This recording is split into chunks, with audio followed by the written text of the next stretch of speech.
Oh, we are not far away from the regular season. That kicks off on September 10th against the Tampa Bay Buccaneers, Baker Mayfield's Tampa Bay Buccaneers at QB1. I'm here with Josh Frey from PurplePTSD, also writes on Vikings territory, and he's going to drop a 53-man roster. But first, how was your week?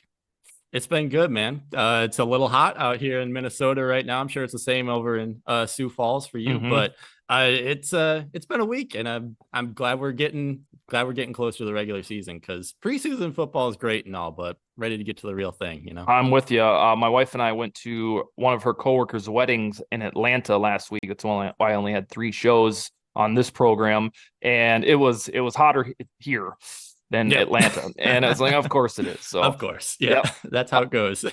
All right, well, we're going to do your 53-man roster projection with, let's see, 6 days before the deadline. I'm not sure if players will start to be like released on Sunday and Monday, and then Tuesday is more of just a formality, or if they're just going to drop a depth chart each team in everybody's lap, and then you've got 1,200 dudes who are without a I job. I very much hope it's the former. But yeah, we'll see. Yeah, it'll give us like a gradual suspense rather than just here's the document. hmm Here you go. All right, so you're gonna give us the 53-man roster. We'll start at quarterback, and are you gonna tell me who's kept and who's cut?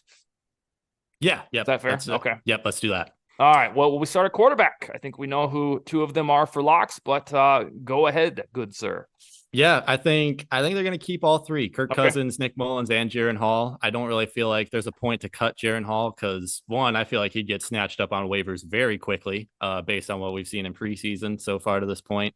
And plus, with the new rule, you can keep a third quarterback on the active roster without him actually counting towards a roster spot on that 46 on the actual game day. So feels like that'd be a smart thing to do, in my opinion. And then obviously, Jordan, who just got there, is going to be the odd man out in that room. But I think they're keeping all three of the main guys. All right. So you have a tricky exercise afoot, which you've already put pen to paper, but when you start keeping like, all right, they're going to keep 3 quarterbacks, so they're going to keep 6 corners, or they're going to do 4 tight ends, you're going to end up with a 58-man roster, which is Right. illegal. So I'm anxious to see what you got. All right, you got Cousins, Mullins, and Hall all on the active roster to prevent Hall from getting swiped off the practice squad, which is an easy thing to do for a different team. Let's do running back. Running back, this I feel like this could go in a number of different ways, and it's all really dependent on what Kene Nwangwu's health actually looks like over the next few weeks. But as of right now, I've got him keeping four. I've got Alexander Madison, Ty Chandler, obviously. And then Mhm. I've got Nwangwu on there. Who knows if he ends up going to IR or something? I think that he'd actually be out for the season if he had started the year on IR. So Okay. I feel like they'd keep him around no matter what. And then CJ Ham. And that means Aaron Dykes, Abram Smith, Dwayne McBride, they're all getting cut. I know there's a lot of Dwayne McBride fans out there that are probably a little bit upset about that, but my thinking is they could probably keep him around on the practice squad. And honestly, it feels like he offers a lot of the same sort of skill set that an early Alexander Madison did, where he can be a goal line guy, but from what we've seen over the first 2 preseason games, I'm not sure that he's really able to do much else at this point, if that makes any sense. He had that touchdown run, obviously, and that's what I think he's great at. But I don't know if you get him into an open field, he's going to be able to hold up much. And especially if Madison's going to be like Alec Lewis said a few weeks back, if he's going to be that true RB1 who gets those Dalvin Cook type touches, I don't know if you need another running back in that room. So in order to save some space, I'm cutting 3 of those guys in Dykes, Smith, and McBride, and just hoping we can keep one of them around on the practice squad at the very least. So that will have meant that all of the running back tryout hopscotch from the last 2 weeks is a bet hedger to Kane and Wangu being on the IR. Is that correct? That's kind of where I'm at. And if Nwangwu, hopefully he's healthy, obviously, but if he's not, I think that there's a chance that Dyke sticks around just because of his kick returning ability. Okay. But yeah, I think, like we said last week, I think this is just sort of filing stuff away on those RB tryouts and just seeing if one of these guys gets hurt, like a Ty Chandler. You just go swipe one of those guys in free agency and say, hey, we need you for 5 weeks. Go give us some carries, go catch some passes.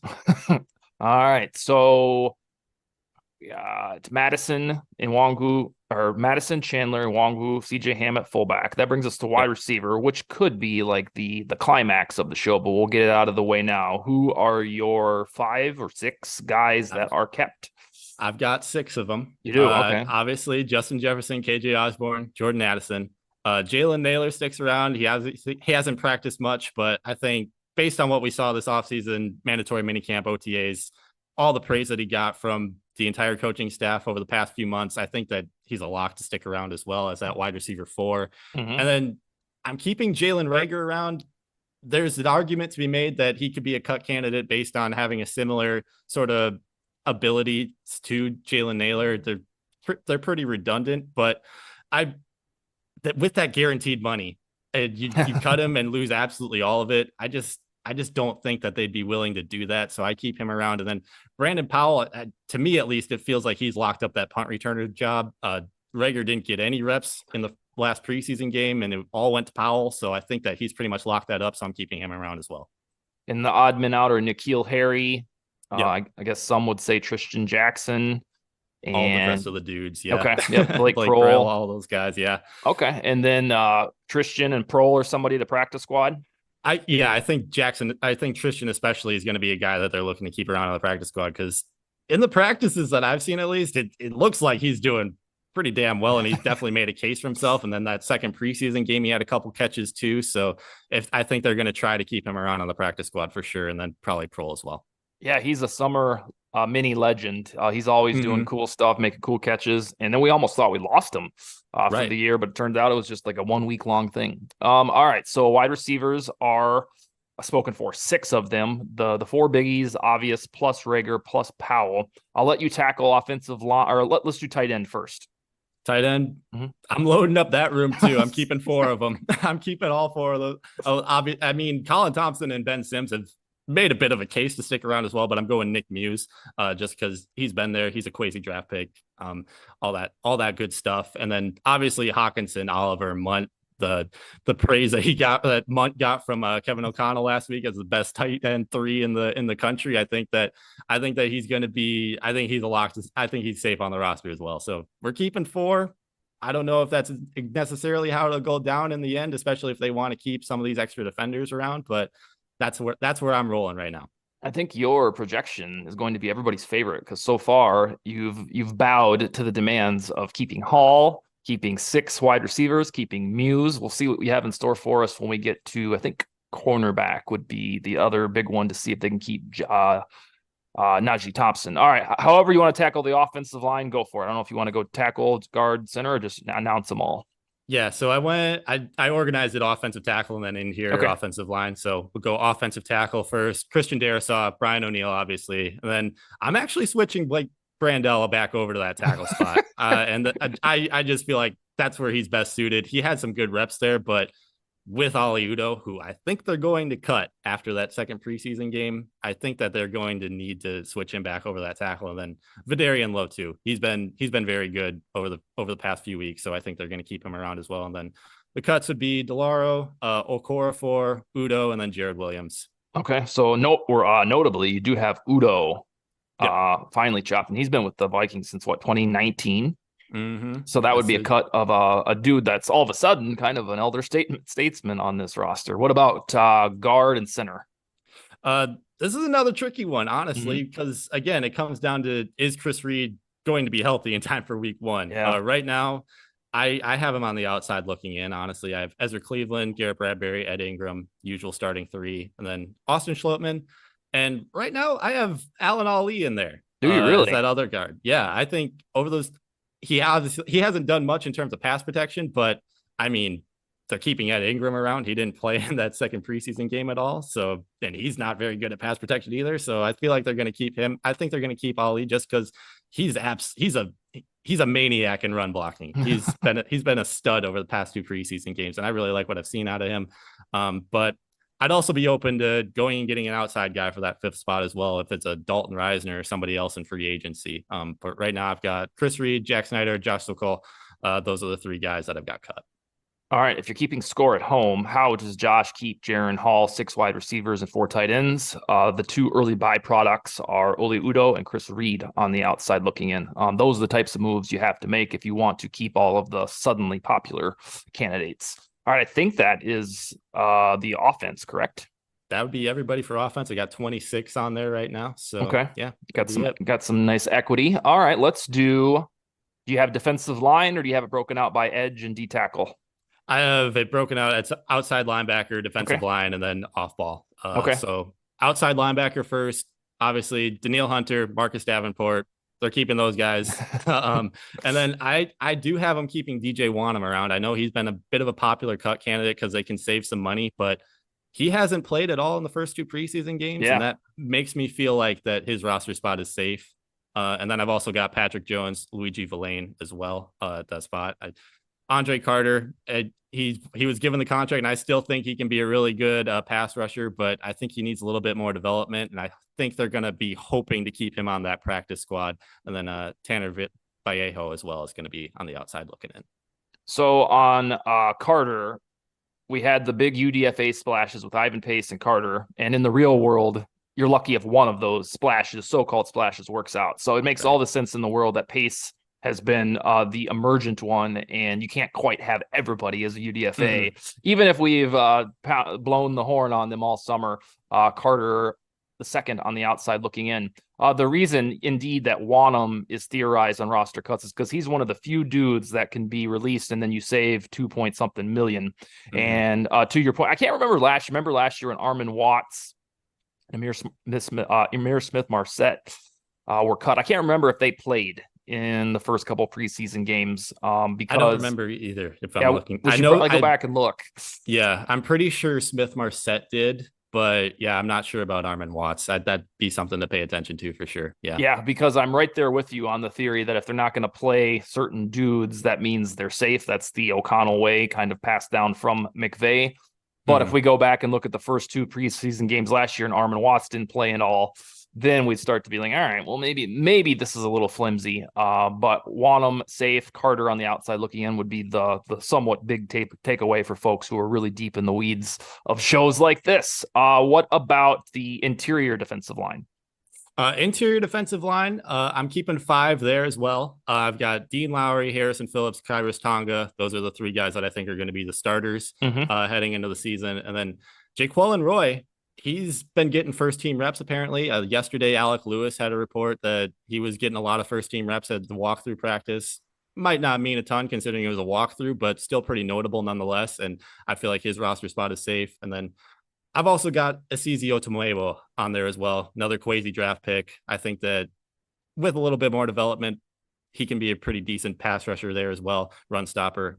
So that means outside looking in, we got both Ross Blacklock and Jonathan Bullard. Okay. You're talking about cap space. You save $2 million by cutting those guys, which isn't a ton, but I mean, when you have to extend guys like TJ Hawkinson, Justin Jefferson, you'll take whatever money you can get at this point, right?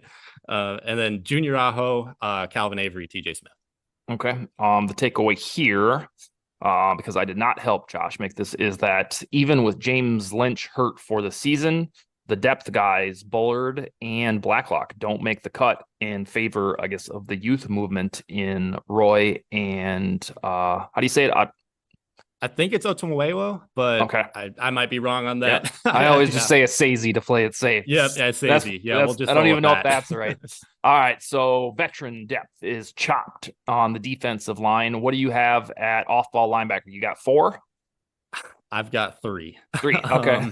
You're paying the piper now. This is I do feel good about it though, based on like if we're gonna do these 3 safety sets, and then the practices that I've been to, they've done a lot with Daniil Hunter, Marcus Davenport, and DJ Wanham all on the field at the same time. That's 6 defenders right there. Plus you throw in a couple defensive tackles, a couple cornerbacks.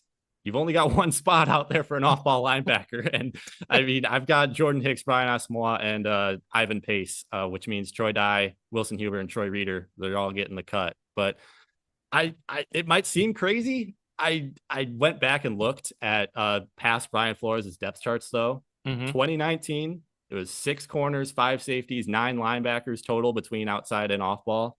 2020 was 5 corners, 5 safeties, 8 linebackers.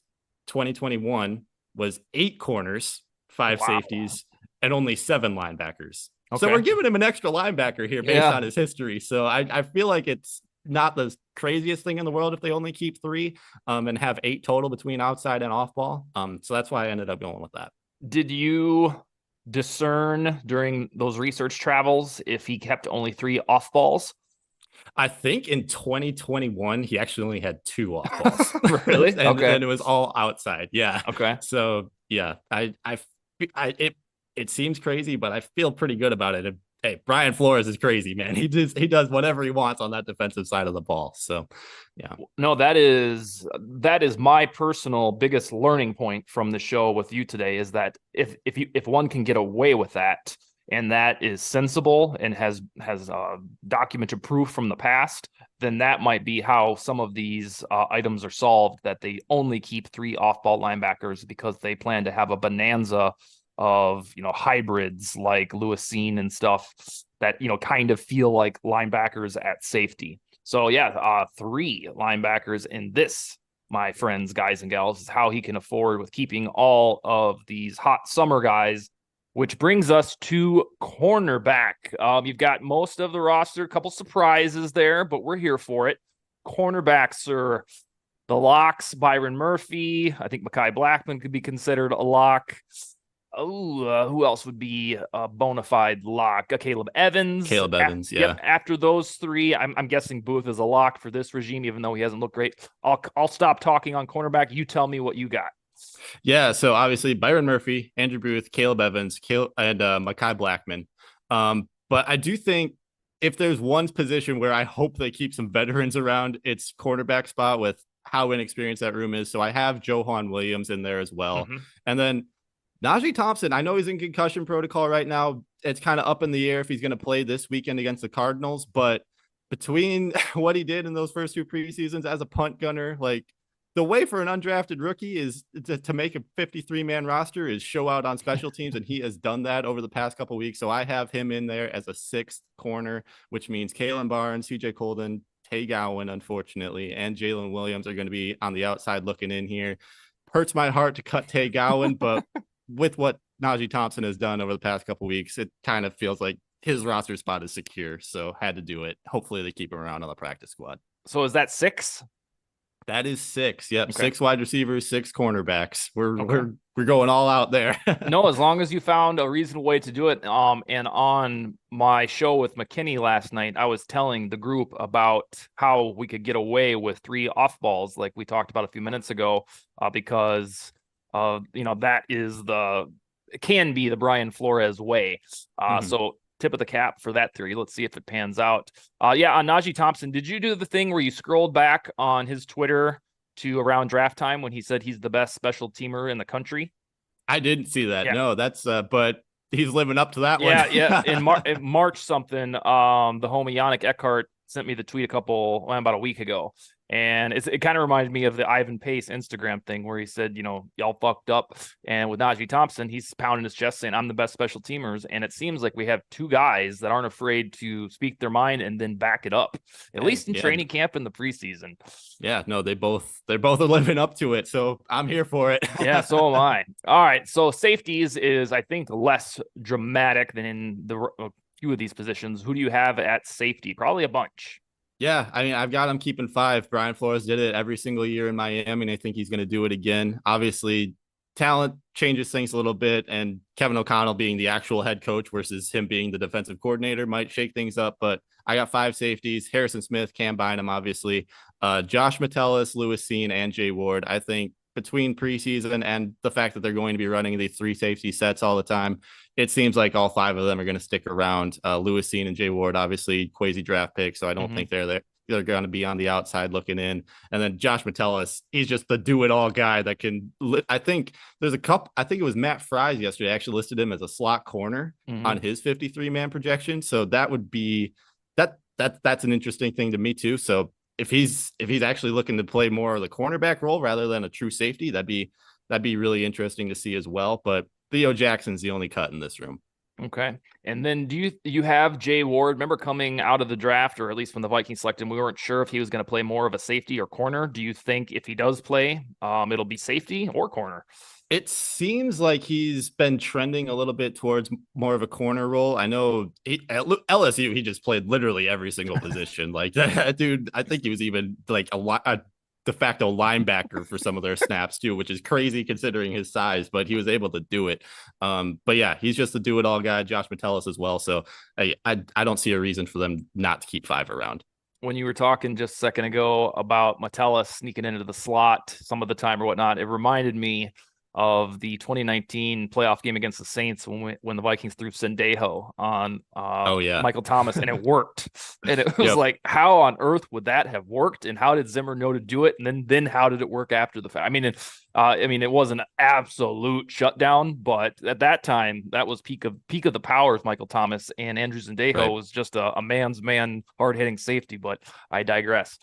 All right. Well, that is your 53-man roster. When you join next week, barring any type of complication, we're going to be talking about a 53-man roster and presumably Mm-hmm. what you got right, what you got wrong, what surprised you. Think you can handle that task? I think so. Yeah. I mean, looking forward to seeing what actually comes to fruition because like we've been talking about this entire show, there is so many different directions that this team can go in with this 53-man roster. So I think a few interesting things are going to happen over the next week. Amen. And then I'll let Vikings fans know that the cuts could really start happening at any time, probably after the preseason game. I think because the NFL has this deadline, there is a tendency to think, oh, well, everybody's going to be cut Tuesday morning. Well, I don't know if they're just going to say, here's the depth chart, or if like Sunday, we're going to have 10 guys released and then Monday, 10 more. It could be progressive as, the coaches meet with players, but that's just a little cautionary tale. All right, sir, we'll talk to you in 1 week, Wednesday, and we will dissect the Vikings 53-man roster. All right. Sounds great, man. See you then. Yeah, take it easy. Later.